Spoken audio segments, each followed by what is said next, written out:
이 새벽에 주 앞에 나오신 분들을 진심으로 환영합니다. 찬송가 299장, 우리 1절과 마지막 절 찬양 드리겠습니다. 찬송가 299장입니다.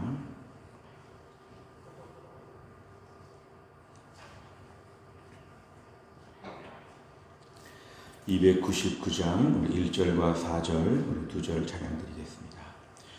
하나님 사랑은 온전한 참사랑 내 맘에 부어주시사 충만케 하소서. 하나님 사랑은 온전한 참사랑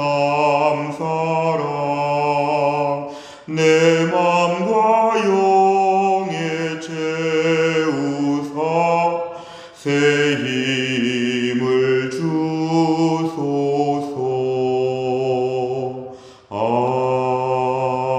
아멘. 하나님 말씀은 신명기 32장 36절부터 44절까지입니다. 신명기 32장 36절, 구약성경 315페이지에 있습니다. 신명기 32장 36절부터 44절까지의 말씀을 저와 한 절씩 교독하시겠습니다. 참으로 여호와께서 자기 백성을 판단하시고 그 종들을 불쌍히 여기시리니 곧 그들의 무력함과 갇힌 자나 노인자가 없음을 보시는 때로다. 또한 그가 말씀하시기를 그들의 신들이 어디 있으며 그들이 피하던 반석이 어디 있느냐. 그들의 재물의 기름을 먹고 그들의 전제의 재물인 포도주를 마시던 자들이 일어나 너희를 돕게 하고 너희를 위해 피난처가 되게 하라. 이제는 나 곧 내가 그인 줄 알라. 나 외에는 신이 없도다. 나는 죽이기도 하며 살리기도 하며 상하게도 하며 낫게도 하나니 내 손에서 능히 빼앗을 자가 없도다. 이는 내가 하늘을 향하여 내 손을 들고 말하기를 내가 영원히 살리라 하였노라. 내가 내 번쩍이는 칼을 갈며 내 손이 정의를 붙들고 내 대적들에게 복수하며 나를 미워하는 자들에게 보응할 것이라. 내 화살이 피에 취하게 하고 내 칼이 그 고기를 삼키게 하리니 곧 피살자와 포로된 자의 피요 대적의 우두머리의 머리로다. 너희 민족들아 주의 백성과 즐거워하라. 주께서 그 종들의 피를 갚으사 그 대적들에게 복수하시고 자기 땅과 자기 백성을 위하여 속죄하시리로다. 같이 읽습니다. 모세와 눈의 아들 호세아가 와서 이 노래의 모든 말씀을 백성에게 말하여 들리니라. 아멘. 우리가 신명기 32장의 말씀은 모세의 노래라고 하는 이런 부분입니다. 이제 모세는 최후 자신의 죽음을 앞두고 이스라엘 백성들에게 하나님 말씀의 중요한 부분들을 또 노래로 만들어서 이렇게 구전으로 회자되게 하나님 말씀에 대하여 곡조 있는 그런 말씀으로 계속 부를 수 있도록 어린 아이들부터 노년에 이르기까지 평생 흥얼거리면서 이 말씀의 내용들을 기억하도록 하겠습니다. 우리가 오늘은 모세의 노래가 지금 44절까지 이제 마쳤다 이렇게 되어 있는데요. 우리가 앞부분 1절부터 한 14절까지를 보면 이 노래에서는 기본적인 권면의 말씀이 나왔습니다. 너희는 이렇게 해야 된다. 하나님이 너희들에게 이렇게 돌보셨다. 하지만 15절부터 25절까지는 범죄하는 일들이 나옵니다. 하나님 앞에 우상 숭배하고 불순종하는 일들이 나옵니다. 저희가 어제 살펴본 26절부터 35절까지의 말씀은 하나님이 그럴 때 어떻게 징벌하시는지, 하나님은 죄에 대하여 어떻게 징계하시는지에 대하여 어제까지 말씀이 나왔다면, 이제 오늘 36절부터의 말씀은 그래도 하나님이 하나님의 백성들을 마지막에는 불쌍히 보시고 도와주신다. 이게 하나님 아버지의 놀라우신 사랑입니다. 분명히 하나님 말씀이 제시가 됐는데 일부러 그것들을 어겼는데 당연히 벌이 따르는데 그 벌에도 불구하고 궁극적으로 하나님이 온전케 하신다. 오늘은 그런 복음에 관한, 은혜에 관한 메시지입니다. 오늘 36절에 보면은 참으로 여호와께서 자기 백성을 판단하신다. 이 판단하신다는 것은 심판보다는 하나님이 어떤 분별하시고 특히 불쌍히 보시면서 살려주시는, 마치 검사보다는 변호사와 같은 그런 마음을 가지고 하나님이 하나님의 백성들을 하나님이 살펴주신다는 것입니다. 그 종들, 이스라엘 백성들을 불쌍히 보신다. 어제까지 말씀을 보면 징벌하신다고 했는데 하나님 회초리나 매를 대시면서 마지막에는 불쌍히 보신다. 마치 우리가 어릴 때 우리 어린아이들을 가르칠 때 보면 때로는 심하게 혼낼 때가 있지만 아이들이 자는 모습을 보면 안타깝지요. 내가 너무 심하게 혼낸 것이 아닌가.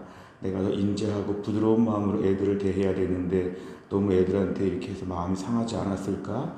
혼내고 아이들에게 미안해하고 안타까워하는 부모처럼 하나님 이스라엘 백성들을 혼내시고는 그렇게 불쌍히 보신다는 것입니다.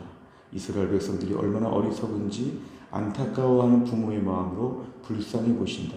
그들의 무력함, 아무것도 할 수 없는 모습, 갇힌 자나 노인자가 없음을 보시는 혼란스러운 맨 밑바닥의 삶에 놓였을 때 하나님 이스라엘 백성들을 향한 기본적인 긍휼의 마음이 있으시다는 것입니다.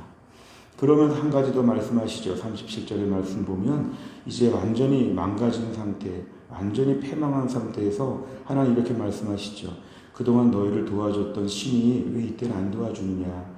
그동안 너무 어리석었지. 그동안 너희가 그렇게 믿고 많은 걸 투자했던 너희 우상들이 왜 이럴 때 아무것도 안 도와줄까. 38절 너희들이 기름도 갖다 바치고 포도주도 갖다 바치던 그런 자들, 그러한 우상들은 너희를 좀 돕게 해보지. 왜 안 도울까? 결국 어리석은 일이었지. 하나님 이스라엘 백성들을 지금 이렇게 가르치시는 것입니다. 그동안 너희들 삶에 엉뚱한 데다가 하나님처럼 경배했던 거 얼마나 어리석은지. 하지만 39절에 보면 이제 정신 차리고 내가 곧 하나님인 줄을 알라. 나 외에는 신이 없다. 내가 죽이고 내가 살리고 우주 만물의 주권, 상하게도 하고 낮게도 하고 내 손에서 빼앗은 하나도 없다고 하는 하나님의 강력한 주권과 능력을 다시 한번 강조하십니다. 40절 하나님은 영원히 사시는 분이고 하나님 우주 만물을 통치하시는 분이다. 41절 하나님이 한번 칼을 갈면, 하나님이 정의를 한번 외치면 하나님이 다 복수하고 하나님 보응하시는 능력의 하나님심을 너희가 이제라도 다시 알아야 한다. 42절에 보면은 하나님께서는 얼마나 분노할 때에 내 화살, 내 칼 이런 것들을 통해서 하나님이 강력하게 벌을 내리시는 무서운 분임을 너희가 이제는 깨달아야 된다. 그러니까 결론은 43절입니다. 하나님은 주의 백성들에 대하여 종들의 피를 갚으신다. 그동안의 회초리 역할을 감당했던 이방 족속들 하나님이 벌을 내리신다. 바벨론, 아수르 이런 나라들, 블레셋 이런 나라들 하나님이 철저하게 갚으신다. 그래도 내 백성을 이렇게 너무 심하게 괴롭혔다.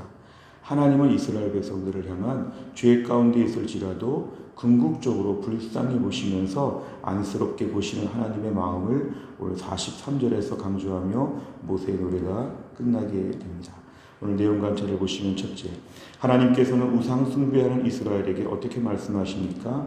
37절, 38절 너희가 그동안에 우상 숭배 열심히 했는데 우상들 다 어디 갔느냐? 너희 어려울 때 하나도 안 도와주지 않느냐? 너희가 부지런히 제물을 바쳤던 그 우상들 지금 너희를 좀 돕게 해보지. 아무도 안 도와주지. 결국 아무것도 아니었다. 하나님 이스라엘 백성들에게 우상 숭배의 결말의 비참함을 오늘 본문에서 가르쳐 주십니다. 두 번째를 보면 모세는 하나님께서 자신을 가리켜 어떻게 말씀하셨다고 설명합니까? 39절 40절에 보면은 하나님이 바로 진정한 하나님이시다. 하나님 외에는 신이 없다. 죽이는 문제, 살리는 문제, 상하게 하는 문제, 낫게 하는 문제 모든 주권이 하나님에게 있고 더군다나 하나님은 영원하신 분이시다. 우주 만물의 하나님이 손을 들고 모든 걸 관장하신다. 결국 하나님에 대하여 하나님의 원래의 모습을 다시 앞부분에 다 말씀하셨지만 1절부터 14절까지 다 말씀하셨지만 오늘 다시 한번 말씀하시면서 이제 돌아오라는 것입니다. 세 번째를 보면 하나님께서는 왜 백성에게 숭배했던 우상을 의지해보라고 말씀하십니까? 오늘 37절과 38절에 의지해보라, 이것은 정말 의지라는 게 아니죠. 의지해보면 얼마나 무능하고 얼마나 아무것도 아닌지 너희가 알지 않았느냐 이것입니다. 우상을 의지하라는 것이 아니라 우상을 의지해 봤더니 아무것도 없지 않더냐? 앞으로 우상 믿지 말고 하나님 믿으라는 것입니다. 결국 하나님께서는 이스라엘 백성들에게 굉장히 간절하게, 굉장히 눈물 흘리면서 부탁하는 부모님처럼 하나님께서 다가오신다는 것입니다. 아주 냉철한 판사와 같이 그냥 벌을 내리시고 그냥 가버리시면 될 텐데, 이스라엘 백성 버리시고 다른 백성 선택하시면 될 텐데 하나님은 그렇게 안 하신다는 것입니다.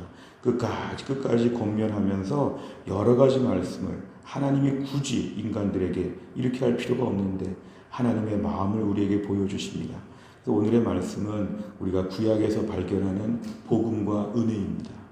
우리 하나님은 그냥 무섭게 벌을 내리고 끝나버리는 분이 아니라 벌을 내리시고 마음 아파하시고 벌을 내리시고 끝장내는 게 아니라 돌아오기를 그렇게 바라시는, 하나님 뭐가 아쉬워서, 하나님 뭘 못해주셨기 때문에 미안해하는 부모처럼, 잘해주지 못한 부모가 미안해하는 것처럼 그게 아니라 하나님은 우리를 너무 사랑하셔서 이렇게 오늘도 기다리신다는 것입니다. 우리가 오늘 본문에서 알 수 있는 하나님은 어떤 분이십니까? 우리가 범죄했을 때도 돌아오기를 간절히 바라는, 마치 교도소에 갇혀있는 아들을 향해서 눈물 흘리며 면회를 오는 어머니처럼 하나님께서 우리를 이렇게 불쌍히 보신다는 것입니다. 우리가 오늘의 말씀을 통해 알 수 있는 것은 우상은 정말 헛되다는 것입니다. 우리가 오늘 본문에 너희에게 잘해준 우상들이 어디 있느냐? 우리가 오늘 그렇게 우상처럼 섬기던 돈이 우리를 못 고쳐줍니다.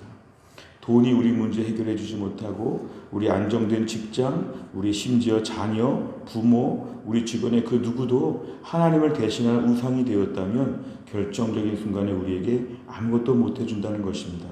오늘 본문의 뉘앙스로 이렇게 말할 수 있죠. 한번 그쪽으로 한번 의지해 보지, 그쪽으로 매달려 보지, 아무 도움이 되지 않느냐, 이렇게 우리에게 말씀하실 것입니다. 오늘도 우리 삶의 우상에 대한 모든 부분들을 버리고 하나님께 집중하는 이러한 믿음으로 우리가 오늘 결단해야 됩니다. 네 번째를 보면 하나님께서 나 외에는 다른 신이 없다라고 항변하시는 것을 보면 무엇을 느낍니까? 하나님이 오늘 구태여 이 말씀을 하시는 걸 볼 때 우리가 오늘 나는 하나님 말고 다른 우상을 섬기지 않는가 나를 돌아보라는 것입니다. 이런 우상을 판별하는 방법들은 이것인데요. 누구를 제일 두려워하는가? 그게 우상입니다. 내 삶에 직장의 누구이나 아니면 내 주변의 누구나 가족 중에 누구나 내가 제일 두려워하는 것이 우상입니다. 또 한 가지는 누구를 제일 좋아하는가? 그게 우상입니다. 특별히 젊은 부모들이 자녀들에게 너무 매일 때 자녀가 우상이 될 수 있습니다. 때로는 내가 너무 좋아하는 일이 있을 때, 취미가 있을 때 그것 때문에 예배를 빠지고 그것 때문에 성경을 못 봅니다. 너무 좋아하기 때문에 시간을 다 투자하면 이게 우상이 되죠. 또 한 가지는 어려울 때 정말 의지하는 대상, 이게 나를 도와줄 것이라고 붙잡는 대상, 이게 바로 우상입니다. 아니면 무엇 때문에 평안함을 느끼는가, 무엇 때문에 안심하는가, 이런 게 다 우상입니다. 지금까지 말한 한 4가지 정도의 이것을 하나님에게서 찾아야 진정한 신앙입니다. 진정한 두려움, 진정한 즐거움, 진정한 의지처, 진정한 안심, 이게 다 하나님께 있다는 걸 고백해야 우리 우상을 안 섬긴다고 말할 수가 있을 것입니다. 우리 안에 이런 부분들을 돌아보시길 바랍니다. 나는 뭘 두려워하나, 뭘 즐거워하나, 뭘 의지하나, 어디에서 안심을 얻나, 이러한 부분들을 하나님께 고정하게 하여 주옵소서. 우리 기도 제목입니다. 마지막 5번째, 내가 하나님보다 더 의지하고 신뢰하는 것은 무엇입니까? 절대 주권자이신 하나님만을 온전히 의지하기 위해 무엇을 실천하겠습니까? 오늘도 아까 말한 4가지를 뒤집어서 적용하면 되겠습니다. 오늘도 하나님만을 두려워합니다. 그래서 하나님 말씀 앞에 철저하게 서겠습니다. 오늘도 하나님만을 즐거워합니다. 오늘도 주님을 찬양하며 기쁘게 하나님을 생각하겠습니다. 오늘도 모든 어려운 문제를 가지고 사람들한테 연락하고 만나기보다 하나님께 먼저 엎드려 말씀드리며 기도하겠습니다. 의지처는 하나님이십니다. 그러면 우리는 하나님을 진정으로 섬기는 것입니다. 오늘도 하나님 앞에서 안심하는 것, 평안함을 누리는 것, 아주 어려운 전쟁터에서도 하나님 생각하고 우리가 안정감을 누리듯이 오늘도 우리가 하나님을 생각하고 코로나 세상에서도 마음의 평안함을 누릴 수 있게 하여 주옵소서. 이렇게 우리가 하루 종일 기도하면 주께서 우리에게 참 신이 되어주시고 참 능력이 되어 주시고 오늘 39절의 말씀처럼 하나님 외에는 신이 없다는 걸 우리에게 확실하게 보여주실 것입니다. 우리가 또 한 날을 살면서도 하나님을 하나님으로 온전히 믿을 수 있는 믿음의 하루가 될 수 있기를 간절히 바랍니다. 기도하겠습니다.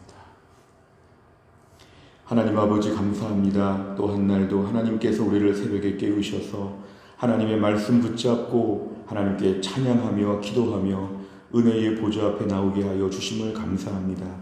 오늘의 말씀을 통하여 이스라엘 백성들 그렇게 범죄하였는데 범죄하여서 자기 잘못으로 고생하고 벌을 받고 있는데 벌 받고 있는 이스라엘 백성들에게 하나님의 불쌍히 여기신다고 하는 그 사랑의 편지를 오늘 말씀을 통해 보여주셨습니다. 하나님 아버지, 오늘 우리도 하나님 앞에 얼마나 범죄하는지, 그래서 얼마나 고생하는지, 인생을 더 험악하게 살 때가 얼마나 많은데 날마다 우리에게 찾아오셔서 내가 범죄한 너를 불쌍히 본다고 다시 나에게 나아오라고 이렇게 늘 말씀하여 주시고 이런 말씀을 우리의 귓가에 들려주심을 감사합니다.